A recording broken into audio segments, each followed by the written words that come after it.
Salut à tous, on se retrouve pour l'épisode 2754 du Zap Image. On commence aujourd'hui en ce samedi 6 janvier avec des anniversaires. Et tout d'abord celui du joueur de Chelsea, Romeo Lavia, il fête aujourd'hui seulement ses 20 ans, bon anniversaire à lui.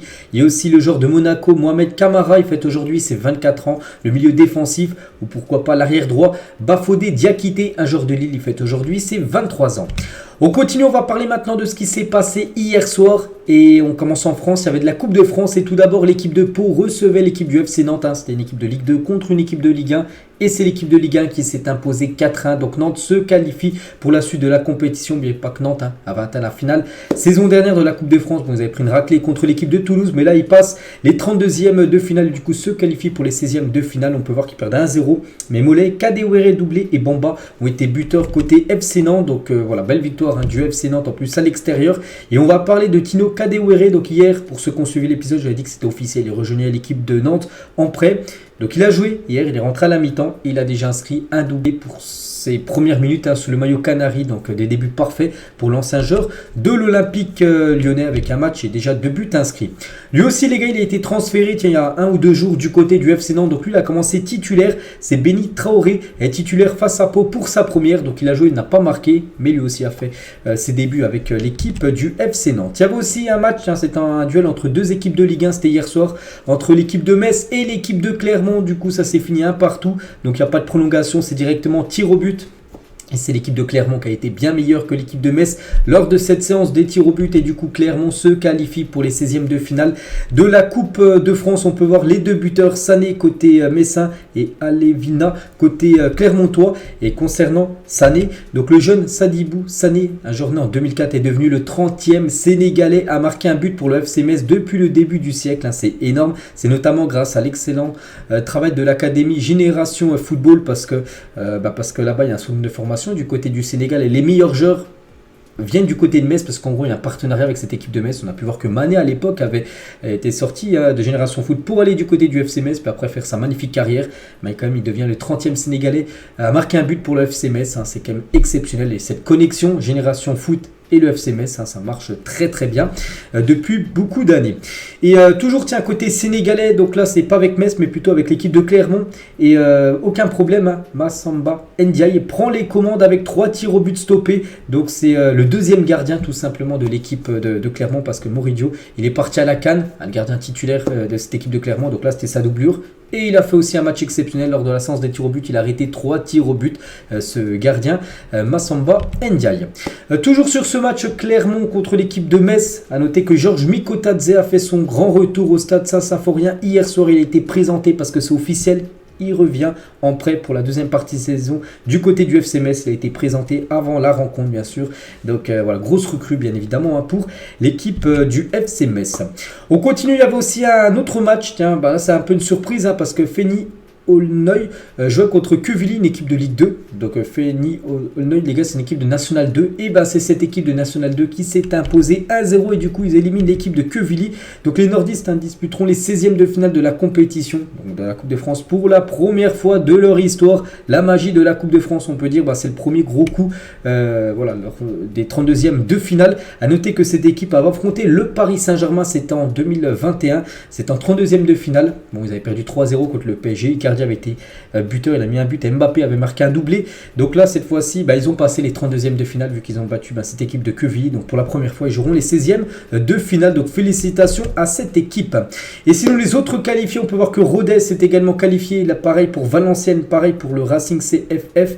Et voilà, les autres, on en a parlé. Donc voilà, pour l'instant, les 6 équipes, les premières qualifiées pour les 16e de finale de la Coupe de France. Le programme aujourd'hui, donc là, hier, c'était vendredi, donc aujourd'hui, c'est en plein milieu. On peut voir qu'il y a pas mal de matchs à 15h30. Par exemple, l'équipe de Lille jouera contre Golden Lyon. Brest-Angers également à 15h30. Par exemple, Orléans contre Nîmes Olympique. À 18h, il y a aussi pas mal de matchs. Amiens, Montpellier, Sochaux contre Lorient. Je pense qu'on pourrait prendre qui. Les Girondins de Bordeaux jouent contre l'Entente SSG. Voilà. Et ce soir, ça sera Nice contre la Auxerre. Le gros match à 20h45. Et demain, on peut voir le programme. Il y aura un beau Lens-Monaco directement à 14h30. On peut voir que l'Olympique de Marseille ira défier l'équipe de Thionville également à 14h30. Le match se jouera dans le stade de Metz où il y a déjà eu le match hier. Donc ça sera pareil dans le stade Saint-Symphorien. Demain à 14h30. L'équipe de Lyon, pareil, demain 14h30, ira défier l'équipe de Pontarlier, c'est une équipe de National 3. Et le dernier match de cette journée de demain, ça sera Revel contre le Paris Saint-Germain.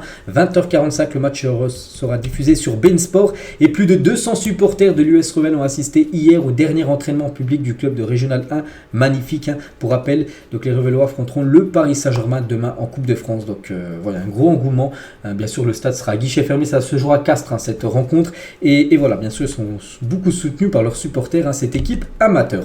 Et sinon, regardez, vu que l'on parle de la Coupe de France, regardez tous les clubs vainqueurs de la Coupe de France. Voilà, ceux qui ont gagné au moins une fois le trophée de la Coupe de France. Donc voilà, tous ces clubs-là ont au moins une Coupe de France dans leur palmarès. On continue les gars avec une autre coupe, la Coupe d'Angleterre, en gros la FA Cup. Et il y avait quelques rencontres hier, hein, donc Tottenham contre l'équipe de Burnley, donc c'était un choc entre deux équipes de Première Ligue. Et c'est Tottenham qui s'est imposé 1-0 grâce à Pedro Porro, l'unique buteur du match à la 78e minute de la rencontre. Magnifique but, on va parler juste après de son but. Donc voilà, Tottenham a ses 16 tirs, ses 7 tirs cadrés, un but, hein, ils auraient mérité même de marquer plus de buts. Bon, logiquement, l'équipe de Vincent Kompany, l'équipe de Burnley, hein, se fait sortir dès les 32e de finale. Et pour revenir les gars sur Pedro Porro, donc voilà, là on peut le voir en train de tirer, ben c'est là où il touche le ballon et ça part en pleine lucarne opposé, le gardien n'a même pas bougé, le gardien de l'équipe de Burnley. Magnifique butin du joueur Pedro Porro. Du coup, qualification pour cette équipe. Fulham aussi, ça passe pour eux, jeu contre Rotterdam, une équipe de division inférieure. Donc Fulham, c'est plus de 21 tirs, 4 tirs cadrés et un but marqué. Et aussi accède au 16e de finale. Il y avait aussi un Brentford contre Wolverhampton, score final 1 partout. Et là-bas en FA Cup, les gars, il n'y a pas de tir au but, hein. C'est voilà, quand il y a match nul, le match est rejoué. Cette fois-ci, ce sera Wolverhampton qui recevra l'équipe de Brentford, hein, pour le match retour. Et là, si vraiment il y a encore un nul lors du prochain match, là il y aura des prolongations et tirs au but vraiment pour désigner un vainqueur. Et voilà, pas de vainqueur, on peut dire, lors de cette rencontre. Et sinon, regardez toutes les affiches aujourd'hui en FA Cup. Alors, bon, je ne vais pas citer tous les matchs, mais par exemple en grosse équipe, on va dire que Chelsea sont là. Chelsea joue contre Preston, c'est à 18h30 aujourd'hui. Brighton ira défier l'équipe de Stoke City. Je ne sais pas, il y a qui encore en grosse équipe, je ne sais pas. Concernant Newcastle, il joue du côté de Sunderland. Concernant City, Manchester City ou même Liverpool. Liverpool joue contre Arsenal, hein, ça sera demain. Hein, c'est comme un gros choc, hein, Liverpool-Arsenal en FA Cup dès les 32e de finale. Et voilà, toutes ces équipes-là joueront, elles, demain dimanche. Du côté de l'Espagne, également de la Coupe, c'est plutôt ce week-end, c'est plutôt un week-end de coupe. Donc là, il y a de la Coupe du Roi. Du côté de l'Espagne, il y a Lugo contre l'Atlético Madrid, ça à 16h. On peut voir, je sais pas, tiens, l'équipe de Gérone, hein, qui est impressionnante comme en Liga. Donc là, c'est notre compétition. Ils auront défié l'équipe de Elche. Et ce soir, le Real Madrid se déplace du côté de Arandina. C'est une équipe de 4e division espagnole. Et le club d'Arandina, pensionnaire de 4e division espagnole, a communiqué au Real Madrid son prochain adversaire en Coupe du Roi, hein, la liste des maillots que chaque joueur souhaite avoir après leur confrontation face au Real Madrid. Donc le maillot de Luka Modric est largement plébiscité avec pas moins de 9 demandes, parce qu'en gros souvent ça, le Real Madrid, c'est pas que cette année, mais vraiment même les années précédentes, quand ils jouent contre une équipe inférieure, en gros ils demandent à l'équipe inférieure tous les joueurs ce qu'ils veulent comme maillot. Voilà, parce que c'est leur cadeau, on peut dire. Donc voici tous les joueurs là d'Arandina, du 1er jusqu'au 22e, ce qu'ils ont demandé comme maillot. On peut voir que le maillot de Modric, hein, est souvent demandé, hein, quelquefois Bellingham, quelquefois, je sais pas, tiens, Toni Kroos aussi quelquefois, mais c'est quand même Modric, hein, celui qui est le plus demandé, du côté des joueurs de Arandina. Et toujours, tiens, sur cette rencontre, hein, donc un pâtissier de la commune d'Aranda, donc où joue à cette équipe d'Arandina, a caché dans ses galettes des rois 15, donc des tickets d'or. Donc chaque offre une place pour le match de Coupe du Roi. Donc ce samedi, hein, c'est ce soir le match entre Arandina et le Real Madrid. Donc il en a caché quelques-uns de tickets comme ça, parce que le match est déjà guichet fermé, il n'y a plus de place. Mais voilà, ce pâtissier, il avait pris déjà quelques places bien avant et il a laissé des tickets d'or pour avoir des places gratuites, hein, pour aller voir la rencontre ce soir entre le Real Madrid et cette équipe de Arandina. On continue, on prend cette fois-ci la direction de l'Italie. On va parler d'un match qui avait lieu hier. C'était pas de la Coupe d'Italie, parce que ça s'est joué là plutôt il y a quelques jours, mais plutôt de la Serie A, du championnat. Donc Bologne contre le Renoir, c'était hier soir. Et Bologne concède le match nul 1 partout. Pourtant, ils ont tellement dominé, hein, cette équipe du Renoir. L'équipe de Bologne qui est quand même, en plus, qui fait un gros début de saison. Donc 71% de possession de balle, 21 tirs, 8 tirs cadrés. Ils marquent seulement un but. Et Renoir, c'est 3 tirs, une frappe cadrée. Ils ont marqué ce but. Donc pour eux, c'est un nul miraculeux, on peut dire, pour Renoir.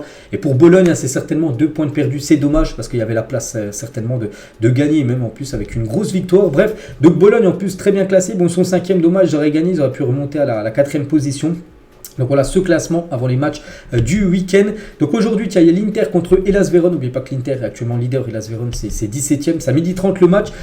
Sinon, il y aura un Sassuolo Fiorentina. Concernant les autres équipes, que ce soit l'AC Milan, voilà, les Juve, tout ça, ça se jouera demain dimanche. Du côté du Portugal, il y avait aussi 2 rencontres hier. Tout d'abord, le Sporting contre Estoril et le Sporting. Sans souci, une victoire 5-1. Donc 21 tirs, 8 tirs cadrés. Donc un peu comme l'équipe du Renoir. Regardez, 21 tirs, 8 tirs cadrés, mais eux seulement un but marqué. Alors que le Sporting, pareil, 21 tirs, 8 tirs cadrés, mais eux 5 buts marqués. Donc voilà, eux très efficaces. Et surtout, on va parler de ce joueur que je parle quand même beaucoup là ces derniers temps.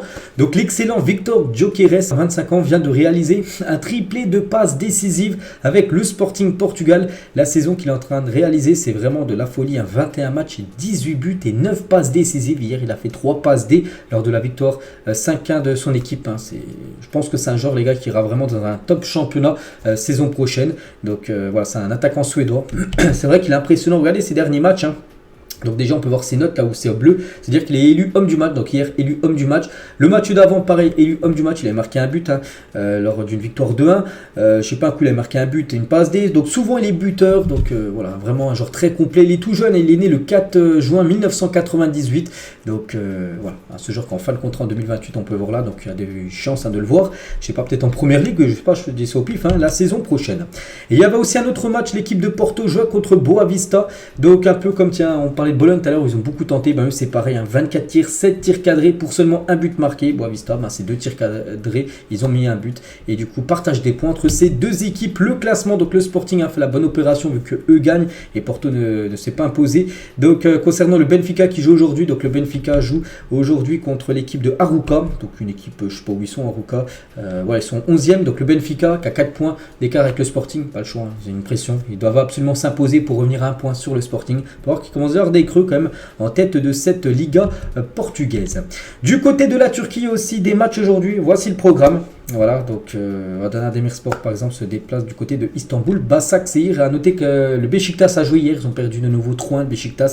C'est que actuellement c'est une saison très galère pour l'équipe turque.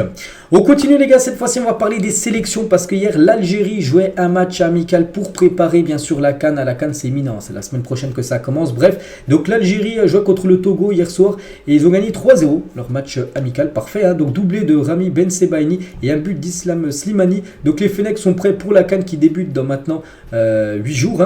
Donc maintenant c'est 7 jours parce que le match avait lieu hier. Donc maintenant 7 jours. Tiens, c'est la semaine prochaine tout simplement, dans une semaine jour pour jour. Donc prochain match amical parce qu'il y a encore un match amical prévu pour l'Algérie. Ça sera le 9 janvier prochain. Donc là d'ici 3 jours face au Burundi. Voilà, ce sera leur dernier match amical avant la première journée de phase de poule. Et à noter les gars que ce match il a été diffusé sur Facebook. Plus de 250 000 supporters algériens sont connectés sur Facebook pour assister au live de Togo-Algérie filmé sur un téléphone hier soir. Donc voilà, je ne sais pas s'il était diffusé à la télé, j'en sais rien, mais il était diffusé en tout cas sur Facebook. Quelqu'un l'a diffusé sur son compte Facebook tout simplement. Il y avait aussi un autre match amical, le Burkina Faso jouait contre l'Iran et le Burkina Faso s'est incliné 2-1. Voilà aussi, donc là mauvaise préparation. Bon après c'est seulement des matchs amicaux, c'est pas grave. Le plus important bien sûr reste les matchs officiels de la CAN. Toujours avec cette Coupe d'Afrique des Nations, donc Sénégal, Cameroun et le match hors groupe A parce que le groupe A c'est où joue la Côte d'Ivoire, donc c'est bien sûr les matchs seront tous à guichet fermé. Donc le plus vendu de la CAN, donc voilà. Concernant ce Sénégal-Cameroun, en gros c'est l'affiche déjà qui a vendu le plus de tickets, en gros de billets pour aller suivre cette rencontre. Ça sera bien sûr un match très attendu. Toujours avec la CAN, donc officiel, voici les maillots de la Tunisie pour la CAN. Donc le maillot domicile, le maillot rouge et le maillot extérieur, le maillot blanc pour cette équipe tunisienne. La même chose les gars pour la Guinée aussi qui dévoile, et c'est officiel tout ça, ces nouveaux maillots. Donc le maillot rouge sera le maillot domicile et le maillot blanc sera le maillot extérieur de cette équipe de la Guinée. Toujours du côté de la CAN, donc gardien CAN Instant Foot 2023, souvenez-vous il y a quelques jours on faisait l'équipe type de l'année 2023 sur le Twitter Instant Foot. Donc cette fois-ci on va faire l'équipe type des joueurs du côté de la CAN. Donc on commence avec le poste de gardien de but, Yassine Bounou, Onana, Moridio et Mohamed El Chenaoui. Donc parmi ces 4 gardiens-là, pour vous, lequel est le meilleur tout simplement pour mettre dans l'équipe type de la CAN. Et plus de 7000 votants et la plupart ont mis, ce que j'ai mis aussi, Yassine Bounou à 67%. On mis quand même Yassine Bounou. Et un autre poste les gars, c'est le latéral droit. Pareil, la même chose. Donc Hakimi, Serge Aurier, Sabali et Youssef Attal. Donc parmi ces 4-là, pour vous, lequel est le meilleur, quasiment 13 000 votes et la plupart, donc moi aussi, hein. J'ai mis bien sûr Achraf Hakimi. On continue les gars, on va parler de la une aujourd'hui du journal L'équipe en ce samedi 6 janvier. Ça parle de Gattuso, l'entraîneur de l'Olympique de Marseille à l'OM. Je me sens vivant. Donc voilà, parce qu'il a fait une petite interview bien sûr avec cette équipe, enfin avec le journal L'équipe. Hein. Et tout d'abord le discours intéressant de Gattuso sur la façon d'aborder un match de Coupe de France face à une équipe de division inférieure. N'oubliez pas que Marseille joue demain, j'ai dit à 14h30 contre l'équipe de Thionville, une équipe de National 3. Hein, il y a quand même 5 divisions d'écart, mais bon. On sait que Marseille avait échoué l'année dernière, enfin il y a 2 ou 3 ans, contre Canet-Roussillon aussi, qui était au même niveau, hein, National 3. Marseille s'était fait éliminer. Et aussi, par exemple, l'année dernière contre Annecy, qui était une équipe de Ligue 2. En plus, c'était au Vélodrome. Marseille, en plus, avait éliminé le tour d'avant le PSG. Donc, on pensait qu'il pouvait, pourquoi pas, aller au bout. Puis voilà, il y a toujours eu des désillusions du côté de la Coupe de France pour Marseille. Donc là, vraiment, il ne faut pas le prendre à la légère. Ce match, il a dit, hein, la meilleure manière d'affronter Thionville, c'est de les respecter. Ça ne sera pas facile. Ils ont remporté 9 matchs de championnat de National 3. On risque de prendre un coup sur la tête sinon et on s'en voudra toute notre vie. On doit se présenter le couteau entre les dents. Si on pense que ça sera une promenade de santé, ça sera un gros coup dur pour nous. Il fera très froid. C'est le rêve d'une vie pour Thionville de nous battre. Il y aura de grosses équipes qui sont tombées contre des niveaux inférieurs. Donc la responsabilité est sur moi. Reste à savoir si cela se verra sur le terrain. C'est vrai que c'est la coupe. On sait qu'il y a souvent, enfin de temps en temps, il y a des exploits.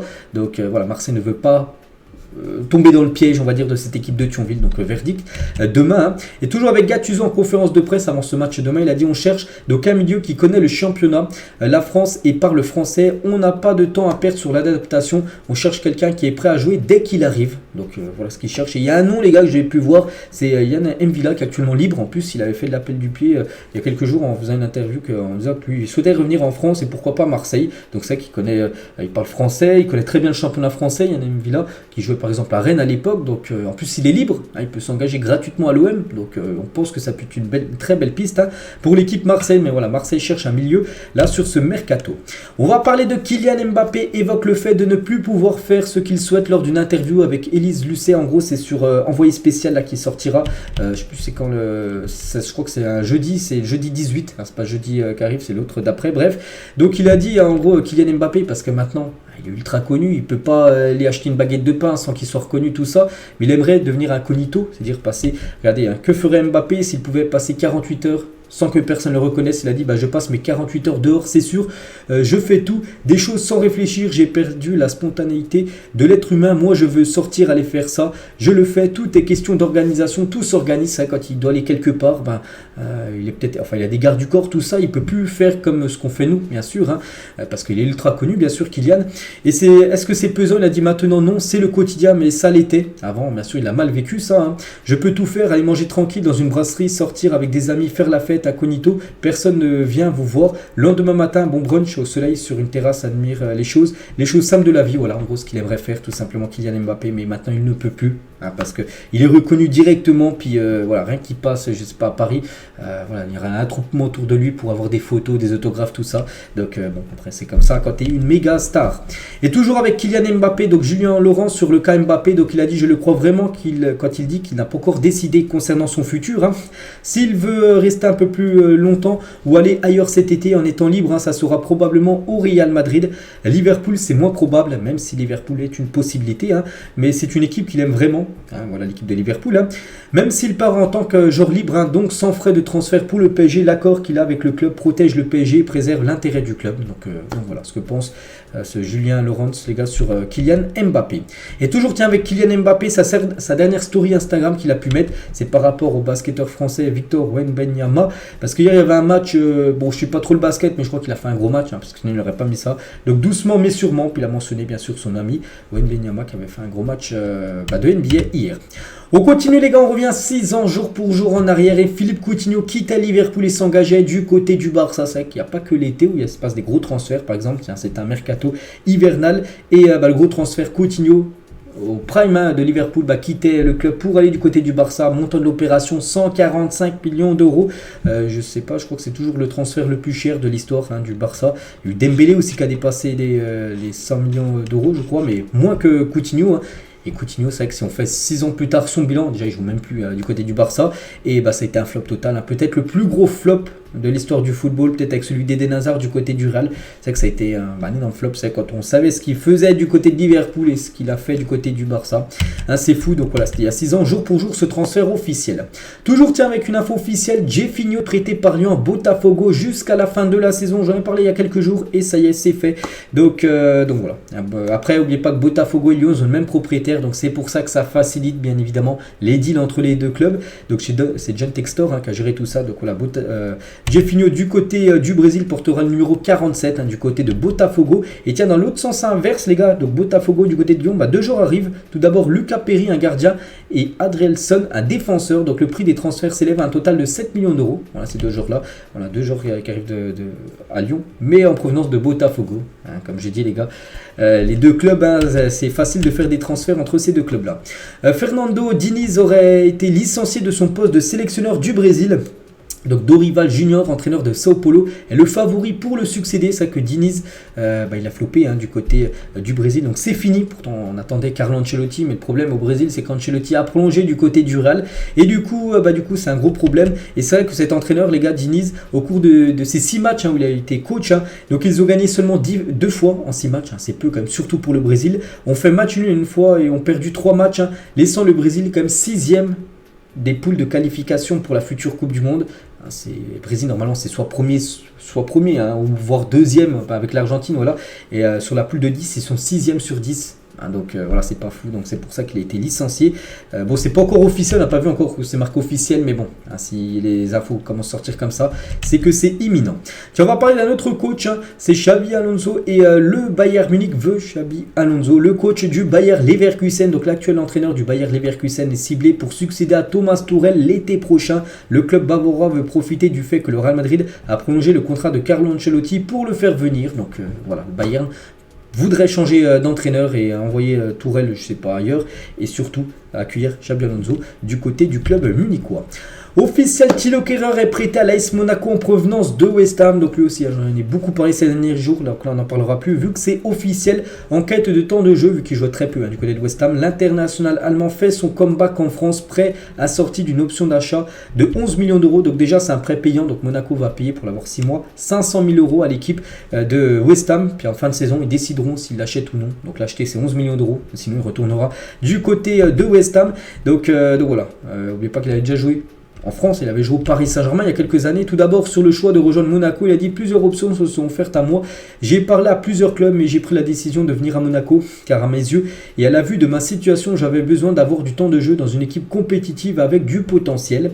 L'équipe pourra profiter de mon expérience et de mes qualités en défense et sur le terrain, tandis que je pourrai profiter du dynamisme du club. Et il a hâte de retrouver le PSG avec l'AS Monaco. Il a dit ça fera du bien de revoir mes anciens coéquipiers du PSG, même si je sais que ce ne sera pas de suite, parce que le prochain match Monaco PSG c'est pas maintenant, bref. Donc j'ai passé 4 ans et j'ai énormément gagné en souvenirs et en expérience. Cela a été un passage très positif au PSG qui m'a aidé à évoluer, bien qu'il y ait eu forcément du négatif. J'ai rencontré des personnes qui m'ont beaucoup aidé quand j'étais là-bas. Je serais très content de les revoir. Voilà, ces anciens coéquipiers du côté du PSG qu'il affrontera lors du match retour de Ligue 1 en deuxième partie de saison.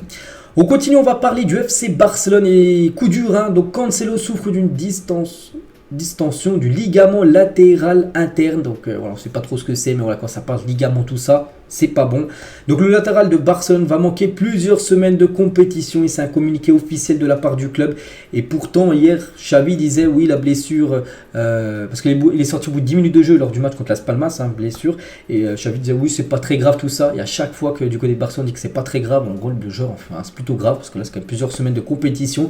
Donc on lui souhaite un très bon rétablissement à Cancelo. Il va manquer beaucoup à cette équipe du Barça pour les prochains matchs, parce que là il y a des matchs très importants bien sûr qui arrivent avec la Super Coupe d'Espagne dans quelques jours, vu qu'ils vont jouer la demi-finale contre Osasuna. Toujours du côté du Barça, Victor Roque, donc il a été présenté même s'il a déjà joué ses premières minutes un jeudi soir, donc c'était exactement hier, le 5 janvier, il a été présenté avec du côté du FC Barcelone. Donc voilà quelques photos de Victor Roque lors de sa présentation hier avec Deco. Donc Laporta, le président, n'était pas présent lors de cette présentation. Et tu as toujours vu qu'on parlait un petit peu du Barça. Donc chacune des 11 dernières victoires de Barcelone s'est soldée par exactement un but d'écart. C'était le cas avant-hier. Ils ont gagné 2-1 contre l'équipe de Las Palmas. Et c'est vrai que le Barça n'arrive plus à plier les matchs, c'est-à-dire à gagner 3-4-0 un match, enfin avec 3 ou 4 buts d'écart, non. Les 11 dernières victoires, c'est seulement avec un but d'avance sur l'adversaire, soit un 0, soit un 2-1, soit un 3-2. Tiens, il y a eu un 3-2 contre Almeria lors du dernier match officiel de l'année 2023. Donc voilà, bon, ça passe de temps en temps, mais de temps en temps, tu te fais punir, tu te fais égaliser en fin de match. C'est vrai que le Barça, avec le nombre d'occasions qu'ils ont quand même par match, doit plier les matchs bien avant et arrêter de se faire peur, parce qu'ils se font peur avec 11 victoires seulement avec un but d'écart. L'OM abandonne la piste Matic à cause de son salaire trop élevé. Gattuso vise 3 renforts cet hiver, donc à latéral gauche, un milieu qu'on a parlé tout à l'heure et un attaquant polyvalent. Donc il y avait Matic qui était ciblé, mais en gros c'est trop, le salaire est trop conséquent pour Marseille. Du coup la piste tombe à l'eau. Le Fenerbahçe envisage une offre de 5 millions d'euros pour Corentin Tolisso. Cependant les chances de concrétisation sont minces, bon on sait jamais. Voilà, donc le Fenerbahçe très intéressé par le champion du monde français Corentin Tolisso. Officiel, l'ailier canadien Taron Buchanan, qui a 24 ans, quitte Bruges pour l'Inter Milan pour environ 10 millions d'euros. C'est officiel, c'est signé. Donc, genre très intéressant. Voilà. Tout est dit dans l'info, j'ai rien à rajouter de plus. Donc, il joue à Bruges, direction maintenant l'Inter Milan pour ce joueur canadien. Concernant Dybala, donc la clause libératoire de 12 millions d'euros pour Dybala est valide jusqu'au 15 janvier prochain. Donc, elle est en cours là, donc du 1er janvier jusqu'au 15 janvier. En gros, il a une clause libératoire de 12 millions d'euros seulement Dybala. Donc, il peut intéresser quand même beaucoup de clubs, je pense. Donc, c'est un club italien actif. C'est à l'AS Roma qui revient la décision. Donc, par exemple, si, je sais pas, la Juve veut faire revenir Dybala, et ben voilà, ça sera l'AS Roma qui décidera oui ou non. Donc, je pense qu'ils diront non. Mais si c'est un autre club d'un autre pays, je sais pas, tiens, le PSG, les gars, qui pose 12 millions. Et si Dybala donne son oui, parce qu'il faut aussi que le joueur donne son oui pour aller dans le club, le deal se fera. L'AS Roma n'aura pas son mot à dire. Donc voilà, cette clause sera de nouveau active au mois de juillet, du 1er jusqu'au 31 juillet. Parce que là, jusqu'au 15 janvier, elle est active. Et après, à partir du 15 jusqu'au 31 janvier, il aura plus de clause en gros. Donc c'est pour ça qu'il est encore intéressant pendant encore une dizaine de jours, on peut dire. Paulo Dybala. Plusieurs clubs de Première Ligue se sont vus offrir l'opportunité de recruter Roberto Firmino cet hiver, parce que Firmino, ça tourne au flop, son aventure. J'en ai parlé il y a quelques jours à Lille. Je crois qu'il a plus marqué depuis le 11 août dernier. On est quand même on est au mois de janvier 2024, alors qu'on parlait de 11 août dernier, son dernier but. Donc en plus je crois qu'il était même maintenant remplaçant. Donc voilà, il pourrait retourner du côté de la Première Ligue. Je sais par exemple que l'équipe de Sheffield United est intéressée par le joueur Firmino. Le directeur sportif de la Juventus Turin se veut confiant pour la prolongation d'Adrien Rabiot. Il a dit: nous sommes contents et avons confiance dans l'idée que nous allons continuer encore ensemble. Donc déjà l'été dernier il avait prolongé d'une année de plus, donc là cette année, et il pourrait, la Juve aimerait de nouveau le prolonger d'une année supplémentaire du côté de Turin. Officiel, voici le 11 IFFHS de l'année 2023. Donc voici tous les joueurs. Cette équipe a mis en compo en 3-4-3. Donc voilà. Bon, après il y a des surprises. Messi, ok, il est dedans, mais qu'est-ce qu'il fait piston gauche, Messi? On est d'accord, Messi n'a jamais joué piston gauche, parce que pour moi une compo comme ça, les deux là, Rodri et Messi sont en piston gauche. Donc voilà, ils ont mis cette compo juste pour mettre Messi dedans. Donc Harry Kane, oui, il est bien en attaque, mais au numéro 9, on est d'accord, mais bon, il y a déjà Haaland. Donc voilà, tu peux pas mettre Harry Kane si tu essaies de faire vraiment une compo avec les postes et tu respectes les postes, parce qu'Harry Kane n'a jamais joué ailier droit. C'est un buteur, un numéro 9, Harry Kane. Donc voilà, c'est cette équipe qui a été dévoilée là, il y a quelques heures. Et toujours avec IFFHS, donc Stéphanie Frappard a été élue meilleure arbitre féminine du monde pour la 5e année consécutive par la Fédération internationale de l'histoire du football et des statistiques. Donc voilà, en gros, IFFHS. On va parler du manga. Olive & Tom va s'arrêter après 43 ans d'existence. Le manga, comme l'animé, ont bercé l'enfance de nombreuses générations, y compris en France. Je pense que tout le monde a déjà vu des dessins animés Olive & Tom. Donc en gros, ça va s'arrêter là. On apprend après plus de 43 ans d'existence. Donc c'est dommage, parce que bien sûr, c'est un dessin animé légendaire sur le football. On va parler du Real Madrid qui a encaissé 11 buts en Liga cette saison. C'est peu les gars, 11 buts après 19 matchs. Là, on est en plein milieu de la saison. 19 matchs, 11 buts pour le Real concédé. Donc seuls l'Inter Milan et Nice ont encaissé moins de buts dans les 10 meilleurs championnats européens. Donc leur bilan est fou si l'on considère quand même qu'il y a beaucoup de blessés. N'oubliez pas les gars que Courtois il est blessé depuis le début de saison. Donc leur gardien titulaire pas là. Militao pareil, s'est blessé 2 ou 3 jours d'intervalle avec Courtois. Donc pas là Militao, alors que c'est un joueur très important. Il y a Tchouaméni qui a dépanné en défense centrale alors que c'est même pas son poste. Et malgré ça, ils ont quand même une défense exceptionnelle cette saison avec seulement 11 buts pris après 19 rencontres. Et tiens, on va parler de ce joueur qui réalise vraiment un début de saison magnifique. Je pense qu'actuellement il est dans le top 3 facilement des meilleurs défenseurs actuellement au monde. C'est Rudiger. Et la belle histoire du jour, Rudiger est actuellement à la tête d'une campagne de dons visant à soutenir les sans-abri à Berlin. Donc près de 1700 articles, dont des t-shirts, des pantalons, de survêtements, des suites à capuche et des baskets fournis par son sponsor Under Armour ont été acheminés dans le cadre de cette initiative. Donc les propos de Christian Ketsoni, directeur municipal de la capitale allemande, donc il a dit: des gens comme Antonio Rudiger sont une bénédiction, c'est merveilleux lorsqu'ils nous contactent au préalable et apportent ensuite exactement ce dont nous avons besoin dans l'urgence. Donc voilà, il est déjà très bon sur le terrain, il faut aussi beaucoup de choses en dehors et il aide les sans-abri, Antonio Rudiger. On va parler de Jürgen Klopp, a le mérite d'être honnête quand on lui parle du départ de Mohamed Salah pour la CAN. Donc il a dit: si je disais que je lui souhaitais bonne chance, ça serait mentir. Pour lui, du côté, en gros, il veut pas souhaiter bonne chance tout simplement à Salah avec l'Égypte, parce qu'il dit: ce serait mentir. D'un point de vue personnel, je serais heureux qu'il soit éliminé dès la phase de poule, mais c'est sûrement impossible. Ils peuvent passer et même gagner la CAN, cette équipe égyptienne, qui est bien sûr une équipe qui peut aller au bout. Donc je lui ai dit bonne chance et reviens en forme, on doit faire avec et on va faire avec parce que c'est un coup dur pour Klopp, parce qu'il va perdre bien sûr Mohamed Salah pour tout le mois de janvier, peut-être jusqu'à mi-février, jusqu'à la finale qui est fixée, je crois, le 12 février prochain. Donc là, pour Liverpool, c'est un gros coup dur de jouer plus d'un mois sans son meilleur joueur. Du côté de Chelsea, les gars, 2 retours à l'entraînement et ça fait plaisir. Ben Chilwell et Carnet Chukwuemeka ont fait leur retour à l'entraînement du côté de Chelsea. Donc voilà, ça fait plaisir parce qu'à chaque fois qu'on voit des joueurs blessés quand ils reviennent à l'entraînement, on est toujours content. Donc voilà, 2 nouveaux retours du côté de Chelsea. Chelsea joue aujourd'hui, je pense pas qu'ils seront dans le groupe pour le match du jour de FA Cup. Et toujours avec Chelsea, trouvez-nous une composition plus défensive que celle de Chelsea en 2017 face à l'AS Roma en Ligue des Champions. Regardez-moi cette équipe. Donc déjà Courtois, c'est Antonio Conte le coach. Donc Courtois au but. Donc il y avait Azpilicueta, Christensen maintenant qui joue au Barça et Cahill. Donc Zappa Costa, on peut le mettre en piston droit. Il y avait Marcos Alonso piston gauche. Il y avait David Luiz qui est quasiment un défenseur central qui joue à numéro 6. Donc encore un joueur défensif. Et il y avait Bakayoko qui est aussi un milieu défensif. Donc en gros en attaque il y avait seulement Fabregas, un joueur offensif, Morata et Eden Hazard. Voilà, donc c'est un match de Ligue des Champions contre l'équipe de l'AS Roma. Bruno Guimaraes sur Instagram, il y a quelques semaines, une photo de lui qu'il avait publiée lors de quelques jours de vacances du côté de Paris, parce qu'on sait que Guimaraes, j'en ai déjà parlé hier, et Guimaraes est pisté par le PSG. Le PSG veut Bruno Guimaraes cet hiver, affirme Marcelo Bechler, un journaliste brésilien très bien réputé. Par exemple, lui, il était le premier à qui avait dit en 2017 que Neymar voulait rejoindre le PSG. On a pu voir que Neymar après avait rejoint le PSG, alors que personne ne le croyait. Donc là, il dit vraiment que le PSG veut Guimaraes. Donc le Brésilien dispose d'une clause libératoire de 116 millions d'euros qui peut être payée en 3 fois. La vente pourrait être intéressante pour Newcastle qui fait face à des problèmes avec le fair play financier. La négociation dépendra du joueur, s'il est OK pour venir du côté de Paris, où il avait passé des bonnes vacances, d'après ce qu'il a pu mettre sur ses réseaux sociaux. Il pourrait venir du côté du PSG. Après, il deviendrait le 3e joueur le plus cher de l'histoire du Paris Saint-Germain s'il est transféré derrière Neymar et le transfert de Kylian Mbappé. Imaginez les gars le duo Warren Zaïre et Bruno Guimaraes. C'est Guimaraes, c'est vrai que ça pourrait faire ce duo là au milieu de terrain du côté de l'équipe parisienne. Officiel, l'attaquant de Gérone, l'attaquant sous-côté ukrainien Artem est élu joueur du mois de décembre en Liga. C'est mérité, c'est tellement mérité pour lui. 4 buts, une passe D. Donc Bellingham a remporté souvent ce prix. Joueur du mois, je sais que Kubo l'avait remporté, je crois, pour le mois de septembre, le jour de la Real Sociedad. Et pour le mois de décembre, c'est lui, les gars. C'est Dovbyk, voilà, joueur de Gérone. N'oubliez pas que Gérone réalise un début de saison incroyable.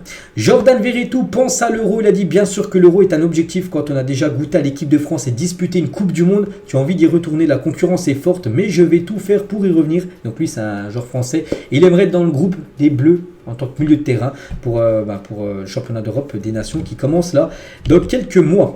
Toujours du côté de Marseille, officiel, Amir Murillo est élu Olympien du mois par les supporters de l'Olympique de Marseille. C'est vrai qu'on parle beaucoup d'Aubameyang ou des autres joueurs de l'OM, mais lui les gars, vraiment très belle recrue, Amir Murillo, et pour les supporters de l'OM, c'est lui le meilleur joueur de Marseille pour le dernier mois, donc le mois de décembre. On va parler de Chicharito, donc c'est la belle histoire du jour, 13 ans après son départ de son club formateur, Javier Chicharito Hernandez, ancien joueur par exemple du Real Madrid. Donc un joueur de 35 ans maintenant, il joue du côté de Los Angeles Galaxy, serait sur le point de revenir au Chivas en Liga en Liga mexicaine. Hein. Donc le meilleur buteur de l'histoire du Mexique a été formé avec les Chivas entre 87 et 2006 et il devrait revenir, voilà, avec 35 ans, là il touche à ses dernières années de carrière, il devrait revenir dans son club formateur. Fraîchement retraité, la légende du Betis, Joaquim, 42 ans, préparait sa reconversion en tant que torero. Donc il serait fan de Toro Machi depuis des années, donc pas commun comme reconversion pour un footballeur. Donc voilà, Joaquin, légende du côté de l'équipe du Betis Séville, les gars. Donc il va faire torero là très prochainement, c'est ce qu'il aimerait faire. On lui souhaite bonne chance. Ils ont roulé sur l'Europe, bien sûr, le duo Zidane et Cristiano Ronaldo. Et des nouvelles de Zizou, hein, parce que Zidane n'a toujours pas de banc. Pourtant, il y a quelques mois, il avait dit oui, je vais reprendre un banc très prochainement. Et voilà, quelques mois après, toujours sans banc, Zidane. Hein, et on sait qu'il s'il veut. Il peut prendre n'importe quelle équipe, hein, bien évidemment. Après avoir vu Didier Deschamps prolonger la tête des Bleus et Carlo Ancelotti, parce que peut-être il attendait le Real Madrid, vu qu'Ancelotti est en fin de contrat, mais vu qu'Ancelotti a prolongé, que va faire Zidane, qui n'a plus entraîné depuis 2021. C'est vrai qu'on aimerait le revoir, Zidane. C'est vrai qu'il a toujours eu l'espoir de prendre l'équipe de France. On verra, c'est vrai que s'imagine l'Euro, les gars, c'est un flop là avec l'équipe de France, on sort dès les phases de poule, ce qu'on n'espère pas. Deschamps, les gars, peut sauter et Zidane peut prendre cette place. Et voilà, si c'est une réussite, et ce qu'on espère, hein, et voilà, Zidane n'est pas prêt de prendre l'équipe de France, donc ce serait bien de le voir parce que je pense que beaucoup de clubs, des clubs, tiens, Manchester United, bien sûr que Zidane s'il serait dispo, je pense que dans la journée, là, il virait Erik ten Hag pour mettre Zidane en tant que coach. Et voilà, ce serait bien de le revoir sur un banc. Et que devient aussi les fils de Zidane, hein, parce qu'il a pas mal de fils. Tout d'abord Enzo, le plus vieux, donc il a 28 ans, milieu offensif, donc un avenir en pointillé. Hein, c'est vrai que Enzo, 28 ans, on ne sait pas trop je ne sais même pas où il joue actuellement. Hein. Donc Lucas, 25 ans, gardien, donc un bon rebond en Liga 2, il joue en deuxième division espagnole. Donc il y a aussi Théo, 21 ans, peut-être celui qui a le meilleur espoir, donc au port du groupe pro. Donc il joue souvent avec le Real Madrid B, on l'avait vu même une fois avec le groupe professionnel du Real Madrid, là, il y a quelques semaines. Elias, le plus jeune, 18 ans, défenseur, des envies d'ailleurs, il a envie de quitter le centre de formation du Real pour aller dans une autre équipe, pour avoir un peu plus de temps de jeu. Donc voilà, les fils de Zidane, c'est vrai qu'ils ne feront pas la même carrière, enfin on pense, hein, que leur papa qui a fait quand même une carrière incroyable. Et on finit avec Zidane et deux photos et deux questions, les mêmes en gros. Donc à leur prime, lequel était le plus fort entre Zidane et Ronaldinho? Pour vous, n'hésitez pas à mettre tout ça en commentaire. Donc moi je partirais sur Zidane, hein, c'était exceptionnel. C'est vrai que Ronaldinho aussi, mais bon, il faut faire un choix. Je pars sur Zizou. Et là la même chose, c'est la dernière photo du jour. Donc à leur prime, lequel était le plus fort entre Lewandowski à son prime ou Benzema à son prime? Donc là aussi, n'hésitez pas à mettre en commentaire. Je partirais peut-être sur Lewandowski à son prime, les gars, c'était costaud au Bayern Munich, hein, c'était énorme. Donc je partirais sur Zidane et Lewandowski avec ces deux-là. Donc voilà ce qu'il y a à dire aujourd'hui. J'espère que ça vous a plu. On se retrouve demain pour le prochain numéro. Je vous souhaite une très bonne journée et à demain.